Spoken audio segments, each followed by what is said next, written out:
docteur Abdourahmane Diouf man doomu Tëngéej laa baax na ñu koy fàttali Tëngéej laa juddoo Tëngéej laa yaroo Tëngéej laa màggee Tëngéej laa jàngee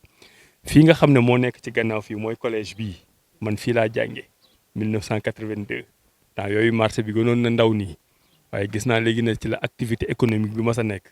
waaye fii ma jàngi nii dafa mas a subir rythme marché bi donc marché bi xam naa bu baax nu muy doxee depuis lu yàgg. beneen bi mooy ñun dañu créer suñu parti politique boobu xam ne moo tudd Awalé man ma dëkk Tëngéej jiitu ko mu doon parti boo xam ne ci niveau national la nekk bariwul doomu Tëngéej bu yor parti politique bu nekk niveau national. donc dafay baax aussi ñun ñu xamante ma xam seen soxla xam seen doléance xam noo leen taxawee pour jéem ci wut solution yoo xam ne buñ ko defee ñun ñëpp dinañ ko bokk. beneen bi nag bi nga xam ne mooy actualité tey bi mooy suñu parti Awalé boobu dafa bokk ci benn coalition boobu moo tudd Aar Sénégal ñu jëm ci jongante yi nga xam ne moom la ñuy organiser 31 juillet donc li nga xam ne moom la ñuy wuti nii fi mu nekk nii mooy pour nekk député coalition boobu ku mel ni Thierno Alassane Sall mu ngi ci ku mel ni juge Ibrahima Dème mu ngi ci ku mel ni député Thierno Bocoum député Théodore Monteil Cheikh Omar Sy Mariam Soda Ndiaye ak ñeneen ñu bari mais tey li tax ñu ñëw fii mooy ki ma toogal nii mu ngi tudd Fama Dieng am na ci keneen ku fi waroon nekk mais dafa xaw a jàpp mu ngi tudd Cheikh Tidiane Guèye ñoom ñaar boo leen boolee ak man ñun ñoo nekk ci liste Aar Sénégal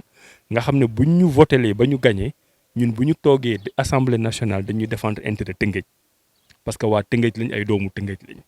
donc loolu mooy parti bi am solo jóge ci ñun mën a ñëw ci yéen ngeen xam ñun ñooy kan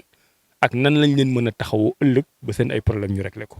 beneen question bi nag loolu mooy écoute c'est-à-dire que maanaam ñëw pour déglu parce que problème boo ko xamul mënoo ko faj fii moom boo duggee rek di nga xam ne am na problème li ma ci mën a wax pour le moment mooy gis naa fi ñaar yoo xam ni ñun de liñ ci liggéey ci politique bariwul ko liggéey ci Sénégal bu njëkk bi mooy secteur informel li ñuy woowee secteur informel man dem naa ci ministre de l'économie Amadou Hott ma ne ko Amadou Hott économie bii nga yor ne yaa yor économie Sénégal en vraie réalité yoroo économie Sénégal parce que boo jëlee tey téeméeri nit ñuy liggéey ci économie bi moom ñamu yor bu matee juróom wala fukk lay doon ñeneen ñi nga xam ne ñoo ci des nekk ci secteur informel nee naa ko xamoo li ñuy liggéey xamoo li ñuy liggéeyee xamoo seen problème dëkk nag boo koy yor da nga koy yor ci intérêt ña nga xam ne ñoom ngay jiite doo tëju sa bureau di bind ay texte di defar ay loi yoo xam ne boo ko appliqué ñi nga xam ne ñoo nekk ci terrain bi dañ ciy loru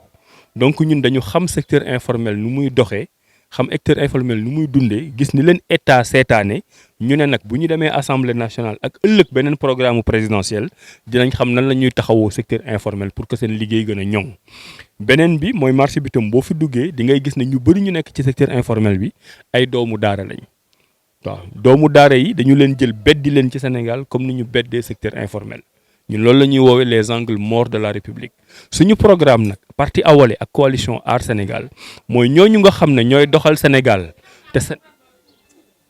ñooñu nga xam ne ñooy doxal Sénégal te Sénégal joxu leen bopp lañ ne nañ dem seet si leen waxtaan ak ñoom mais nag pour waxtaan bi gën a ñoŋ il faut ñu déglu leen ba xam lan mooy seen doléance mais liñ leen mën a wax rassurer leen ko rek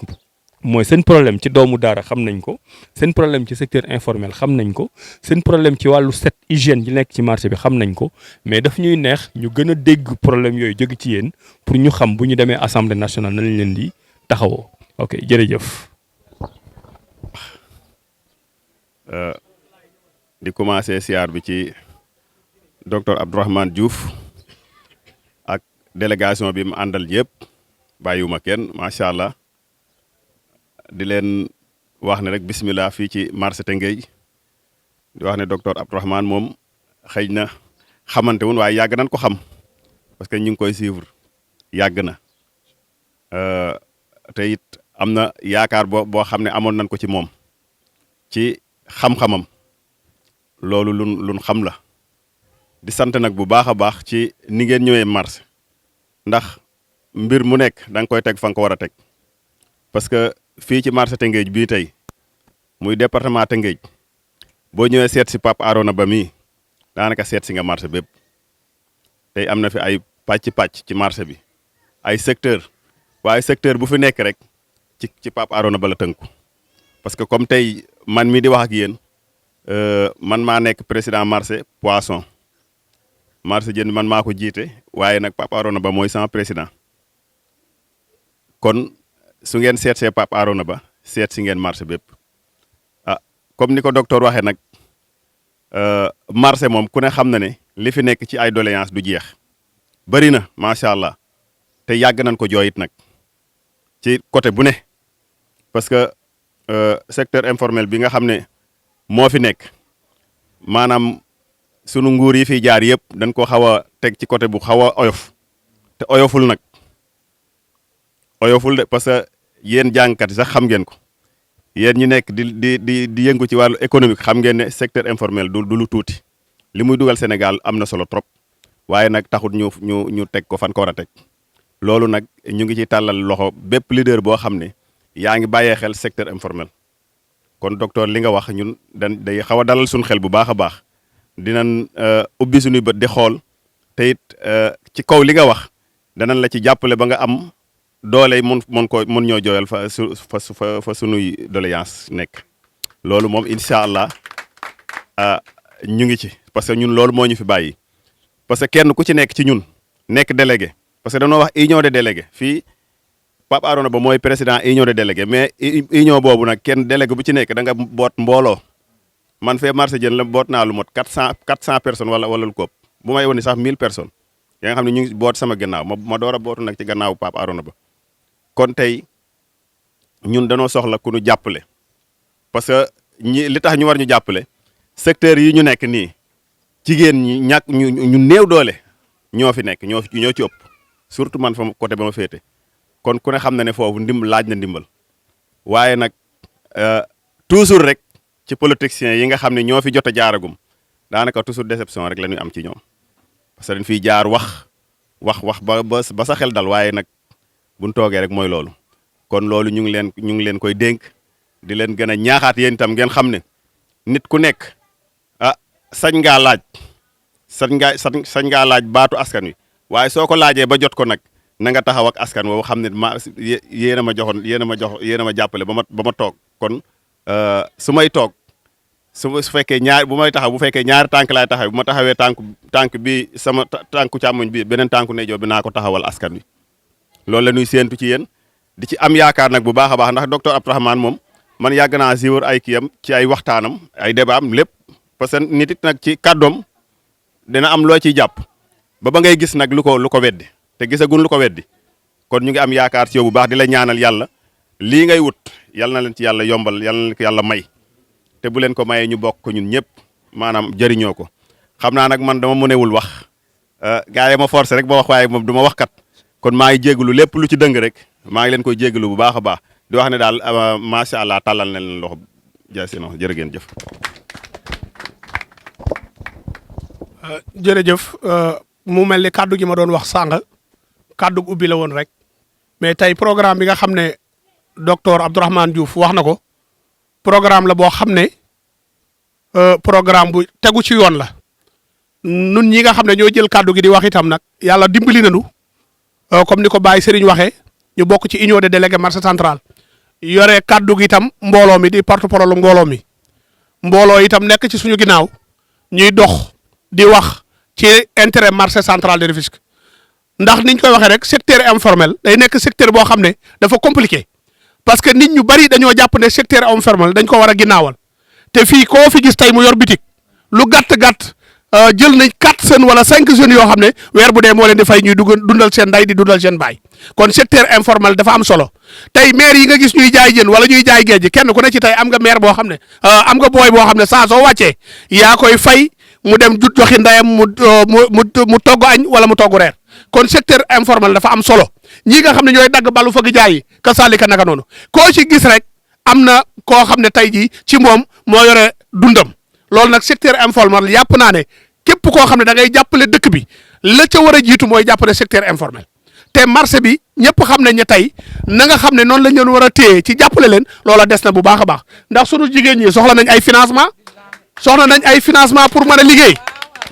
góor ñi soxla nañ ay financement pour mën a liggéey tey nag man boo gisee may wax loolu docteur Abdourahmane Diouf lii mu def nii du ma ne day am na leader yu nekk ci marché bi wala leader yu nekk ci département bi bëgg a nekk député tey waaye moom moo fi dëgg tànkam pour ñëw seet si marché central tey moo fi njëkk a ñëw du ma ne nag yeneen duñ fi ñëw de ndax kii li ma leen wax rek day tëdd njaaxaanaay waaye tey moo fi njëkk a ñëw seet si marché central kon programme bi nga xam ne wax na ko te mu nekk programme boo xam ne bu intéressant la bu intérêt commerçant yi la lu programme boobu dañ ko ci jàppale ñaan yàlla sunu borom may ko ndam ba mu àgg foofu nga xam ne tey su fa àggee dana mën a yor baatu Tëngéej ba lépp loo xam ne tey waa Tëngéej soxla nañ ko Abdourahmane Diouf dana mën a def loolu moom dañ ci xar suñu tànk tubéy dañ ko jàppale fii ci marché bi ñu nekk fa ñu dëkk itam ca Colobane te nu bokkoog moom ñanu fa xam ak ña nga xam ne bu ñu waxee dañ ñu déglu lépp luñ ci mën dañ ko ci jàppale ba ndam loolu mu mën koo am waaye daal ñu leen di xamal ne secteur informel secteur la boo xam ne ni secteur bu dëgër la secteur la boo xam ne li mu yor ci àdduna benn secteur yoru ko ñiy jaay caaf sax li ñuy taxawal kenn xamul nu mu toll te tey ji boo nee social tey koo xam ne da nga jógee sa kër amoo loo taal wala amoo loo sóor da nga naan xaaral ma dem marché seeti président wala ma seeti secrétaire général lijjanti la ba boo demee sa kër danan añ danan reer loolu nag marché dong la am te marché bi dama gis ne politiciens yi nga xam ne dañoo nekk Tëngéej dañoo bëgg a nappaaje marché central de Rufisque te marché central nag képp ku jàq marché central ngay ñëw ordonnance yi marché central lay ñëw dépense yi marché central lay ñëw këy ci courant yi marché central lay ñëw lépp loo xam ne ni social la lu ñu war a def marché central lay ñëw kon nag docteur Abdourahmane dañoo bëgg nga xoolaat bu baax ni ngay jàppale marché central bis bu la yàlla yégalee fi nga xam ne foofu nga bëgg a yëg marché central sonn nañu lool marché central sonn nañ am na loo xam ne xëy na président mënu ko wax mais nun ñu sës ci moom xam nañ ne autorités yi fi nekk yëpp li ñu tax mooy nappaaje fi nga xam ne mooy économie Tëngéej ñu ngi jégalu bu baax di la siyaar di la ñaanal yàlla na la yàlla yëkkati ci barakatu rasulullahi sallallahu alayhi wa sallam barke borom Touba wasalaamualeykum wa rahmatullah. mbooloo mi ñoo ngi nuyu ñëpp di siyaar ñëpp di ñaanal ñëpp tawfeeku yaatoo yaatu sañ ñu ñëw marché central sur ma wax parce que damay jàkkaarloo sax Pape Ba mii parce que kii daf ñu tette ñu dëkk Alaaji Ousmane Gueye nekk lu ndaw mu fay ñëw ñu koy gis ñuy ñëw fii di fubale ci mbedd mi nekk lu ndaw ba tey ñii Serigne Gueye mii dañoo dëkk ba ñuy nekk lu ndaw mu nekk lu ndaw yi di jaay marché donte moo ñu mag ciy at mu nekk ak moom Serigne Fall ak ñeneen ñu jàkkaarloo benn kër daanaka sama njaatige di seen njaatige ñu fawee diggante ko ñu juma ba kër mbeddu kër Kora Fall di fubale kër Robert gi nekk tey centre commercial kon su ma ànd ak doomi Tëngéej du ma ne moo leen mën de mais du ñoom du ma ne moo leen gën de xeebu naa pour wax loolu mais du ñoom man Pape Ba ànd nañ xeex bu ne ba ñuy wax waxi Kaara Door ñoo ko doon xeexandoo ak yéen ba ñuy réunion fii jël naa parole kon du ma xeex lu dul njëriñu secteur informel parce que laa bokk damay ñëw ñu bokk ci ñi nga xam ne dañoo beddi xeeb ñu doyadil ñu kon su ma gisee koo xamante ne nii ba muy bind téere la mu njëkk a bind bokk na ci secteur informel nañ ko xeebe ma simmeeku futti sama yére sol yére politique ànd ak moom ngir joxe sama bakken ngir secteur informel di jaruñu ma dellu di leen tàllal loxo di leen ñaan ngir ngeen xam ne seeni doom ñoo jóg man da sa doom laa parce que yaakaar naa combat bu ne ñëw naa sa wet taxaw nga gis ma nga bañ maa gis Albert Ndoye mer na ma xas ma xalab ma def ma lu ne ngir Kaara Door bii Zakaria mi dama bàyyi ma fen doomu Pa Ndiaye Alioune Rada ba ñoo si daan nekkandoo suba ngoon guddeeg bëccëg nga nekk ci sonn ci lool yéen ñëpp ba tey yàlla def ba tey ji Kaara Door boobu taxawul te combat boobu dañu leen ciy félicité parce que bu taxawoon tey ji ñu bëree bëri fi du ñu mën dépense bi yóbbu seen i kër waaw kon nag kii ñu àndal di doomi daara di doomi kilifa di doomi mu xaddam di doomi imam bàyyam yor daara ba tey si dëkk bi mu bàyyi fa ànd ak jàng daara wala ba di ko jàng nasaraan comme ñoom fekk leen ci kaw xamal leen ne ñi si suuf da nga leen fàtte ñëw leen ñu ànd jël ñi si suuf yégal leen ci kaw comme ñëpp nag ñoo bokk Sénégal laay war a su lañu àndandoo jàppale ko maa ngi sant maa ngi gërëm di la ñaan yàlla yàggal sa taxawaay ci marché parce que ba nga fi taxawee ba tey macha allah taxawaay bi rafet na jërë ngeen jëf Serigne Gueye yal na yàlla yàggal taxawaay bi asalaamaaleykum wa rahmatullah. merci témoignage moom fils la témoignage keneen ki nekk ak sama doom bi université di remercier d'abord ñi fi toog di la remercier yow parce que boo ñëwee nekk ci bërëb dëkk ci dëkk bi xalaat ni dinaa dem ci bërëb seeti kooku kon bàyyi nga kooku xel xam naa ni bàyyi nga ma xel kooku dem la ci remercier lii nag sama njaboot la bu ma munul lépp bu mu amee ku ma jàppale nee ma dinaa dimbali sa njaboot dinaa leen jàppale kon sañ naa ànd ak moom ku nee ni mun nga jàppale suma njaboot yéen bi ma yor yàlla moo ma ko yéen waaye ne diisul ci man keneen ñu ne def may seconde kon kooku bu ma waxee danaa ànd ak moom ci loolu waaye nag du ma ànd ak lu dul dégg du ma wax lu dul dégg kenn du jëriñoo suma njaboot te amuloo leen njëriñ sumay njaboot kenn du leen jëriñoo te amulu leen njëriñ je crois que ni tey xaw na faussé parce que faussé mooy d'abord premier contact bi ngeen waxoon union des délégués yëpp daje woon nañu marche bi yëpp daje woon nañu mais am na lu xew ñu woo ma wax ma ko loolu ci àddina la nekk léeg-léeg empêché dana ma empêché keneen waaw dégg nga j'essaie wax nañ ma lépp kon nag boo ñëwee tey di seet si suma njaboot di ma seet si dem ci am mbégte am ci kontaante te ànd ak ñi nga xam ni témoin nañu ñii nag dama leen di remercier mun naa mu jur leen ci at jur leen ñi nekk sët ñi nekk leneen waaye ku ci nekk këram la nekk moo jox dépense boppam mooy doxam bu ñu dajee ñoom département bi ba marché ba daje ñu ne yow la ñu wóolu kon war naa ci xar suma tànk tubéy man maa leen di remercier yéen waa marché yéen maa leen di remercier mu noon ngeen dañ leen di sant yéen di leen gërëm di leen delle remerciement ba yéen waa marché central yéen département Tëngéej bu ngeen jëlee kaddu jox mok ngeen seetu leen kii paala seetu leen leneen bu ma leen woo ngeen wuy ma bu ma yónnee ngeen dem bu ma tere ngeen bàyyi kon dem leen war remercier de parce que da nga jur ci doom sax ci kër nga sant ko dara mu bañ waaye lépp lu mu leen sant da ngeen koy def bàyyi fa li nga wax dégg naa la de dégg naa fi ngay waxee bari na ñu fi jaar ñuy wax waaye je crois que ne Abdourahmane ni ruul ak ñooñu parce que je crois que ni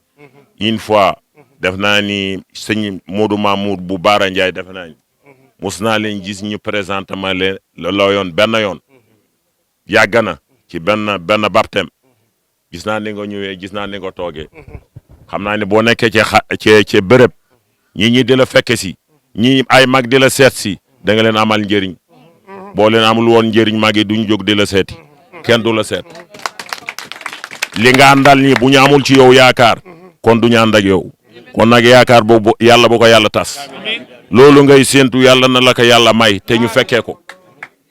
ñun nag nit dana wax waaye dañu xaar jëf ji nit dana wax waaye jëf ji la ñu xaar wax nga xam nañ la bu baax ci dëkk bi je suis là depuis 68 cité Sococim boobu laa dëkkoon Amagor Wade doo xam nga Famata Wade suma jabaru mag la ñoom Seyna ñoom lii Samba ñoom ñëpp ñoo daan ànd kilig boobu yëpp ñoo doon ànd ñoom Amadou kilig boobu ñoo doon ànd kon nag xam naa Tëngéej fi laa dëkk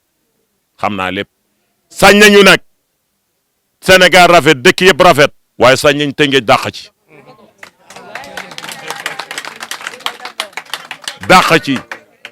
suñu député yi gën ci bëgg nañu loolu de bëgg nañ tamit ku ñu jàppaleel xale yi man suma wàlla wéy na jàppaleel xale ndéet suma wàlla wéy na ku am 74 ans jeex na xëy ba jeex na gonto ba des waaye nag damaa bëgg lépp looy wax ak jeunes yi lépp looy wax ak ñoom ñu ngi fii tey nag bureau bi nii la tëddee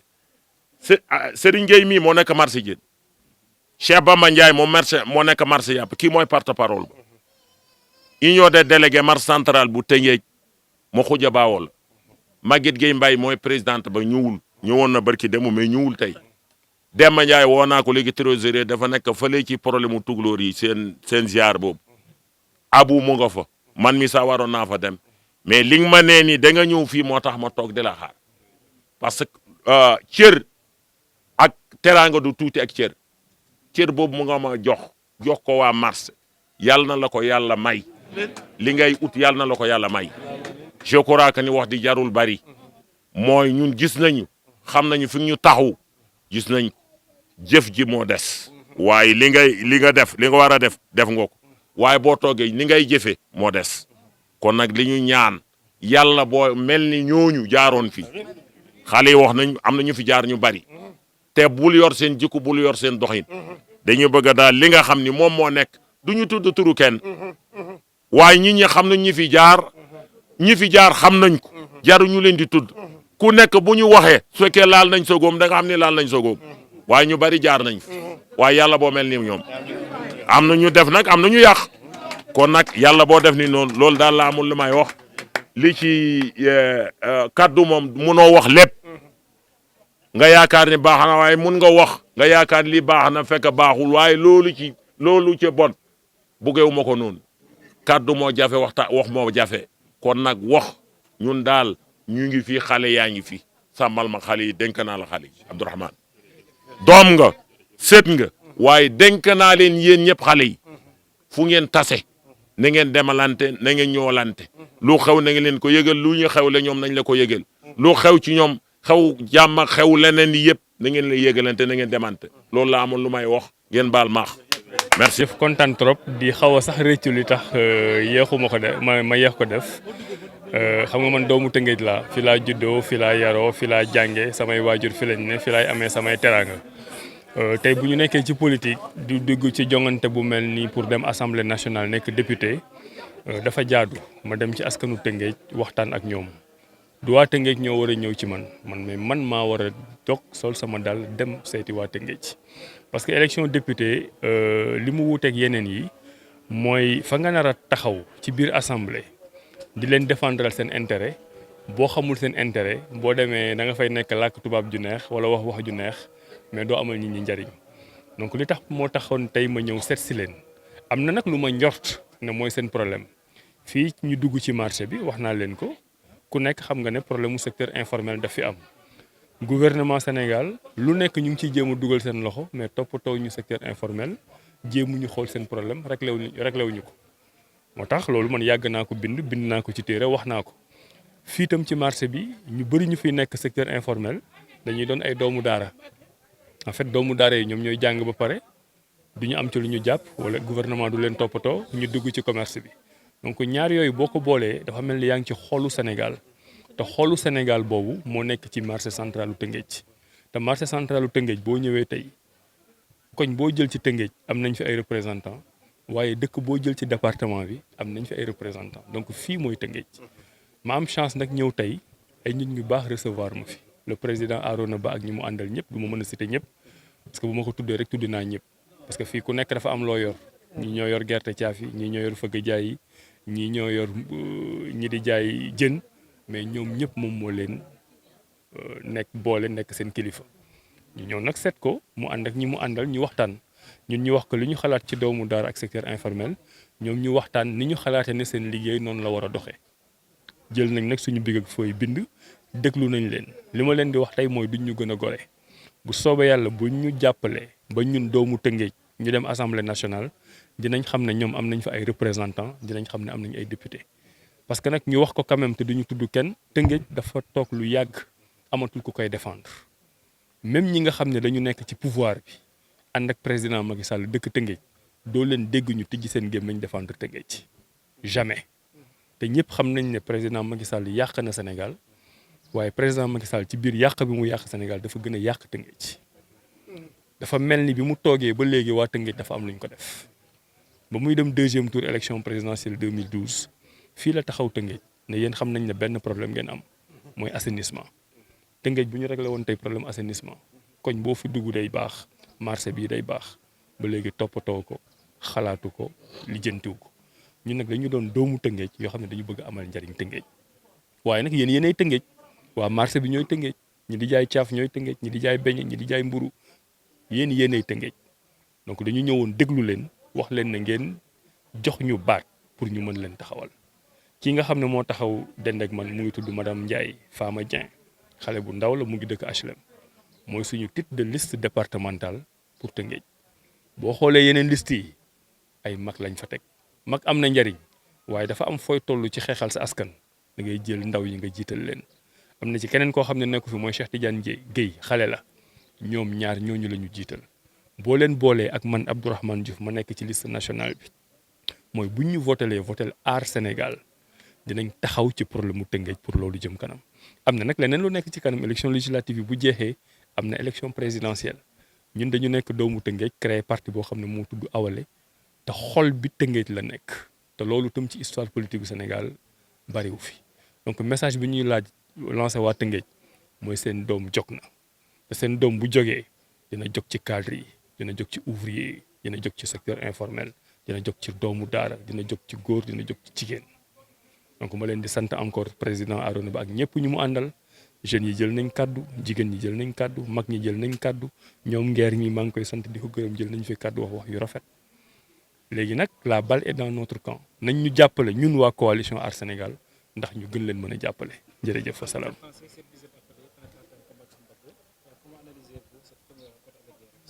Alors c'est une visite de courtoisie, c'est une visite d'écoute initiée par un enfant de Rufisque, moi-même, pour venir rencontrer d'autres enfants de Rufisque,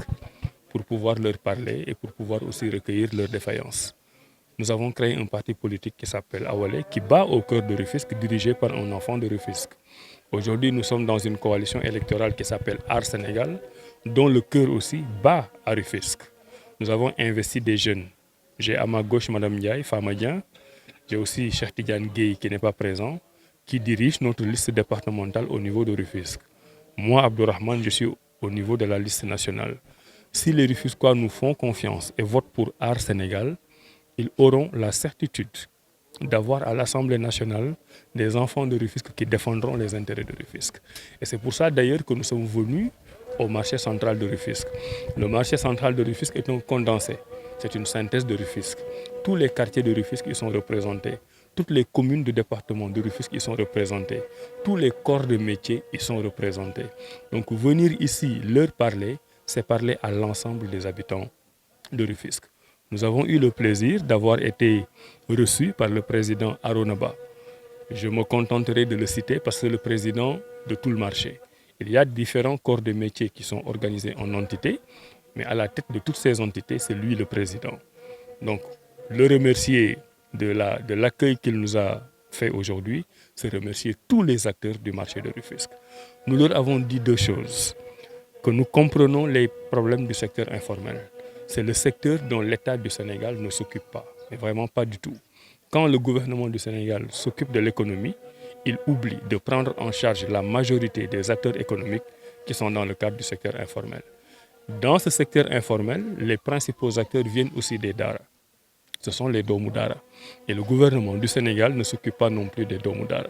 Donc nous sommes venus leur dire que nous avons compris leurs problèmes, que nous avons des solutions à proposer s'ils nous amènent à l'Assemblée nationale et plus si affinité. Mais pour pouvoir avoir la certitude de gérer leurs problèmes, il fallait venir les écouter, faire un diagnostic qui vient d'eux-mêmes. Ils nous ont parlé de leurs problèmes.